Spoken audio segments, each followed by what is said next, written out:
really restore confidence in the civil service? Call us on 669-11938. Responding to MP's questions on Monday, DPM Teo says currently there is no blanket rule prohibiting public officers from visiting casinos, but agencies have their own restrictions where there is potential for conflict of interest, of course. For example, some officers, such as those from the Casino Regulatory Authority, are banned from visiting the casinos here, as well as those of their respective parent companies, except on an official basis. But the government does not currently keep track of which of its officers visit the casinos regularly or have annual passes. No blanket rule, but it's a time for the government to clearly spell out the processes, procedures and behaviors that all civil servants should adhere to with regards to casino visits. Details of implementation are being worked out, but how would you implement the rules? For example, how frequent a threshold would be applied, say, once a week visit or once a month, perhaps increase the levy for civil servants. If you're a public officer, tell us how you feel about your bosses knowing about your visit to the casino over the weekends. 669-11938 is our number. Joining us now is Rahim. Hi Rahim, good morning. Rahim, are you there? Rahim, please call us back if you can. Let's go to Mr. Cheong first. Hi Mr. Cheong, good morning.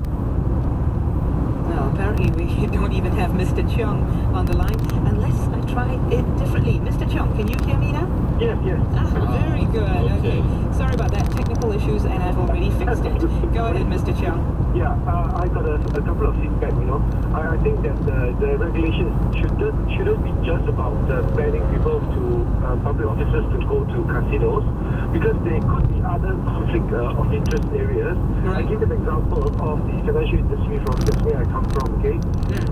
We have to declare a lot of things. It's not just for casino. We have to go to our HR department, fill up forms. If we even buy a single lot of shares in local companies, we cannot do any trading of any sort that pertains to the local stock exchange.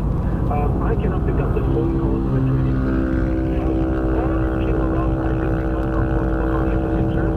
For example, if you look at the CPIB, what about them trading in companies in which they're investigating of frauds or whatever?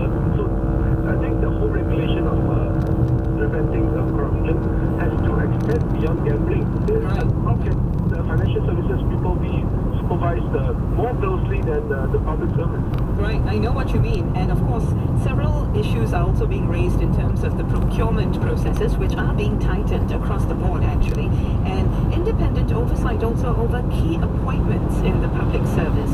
So I think this is a broader effort, and perhaps the rules are going to help. However, sir, some people have said that the rules can be quite suffocating. Do you feel that way in your current position? Of course. I mean, if I forbid you from taking up the mobile phone in the office, I think it's not only morbid, I think it's beyond common sense, but that's what's happening. Do you think it's fair that you are being subjected to such rules within your company? You work in the private sector, right?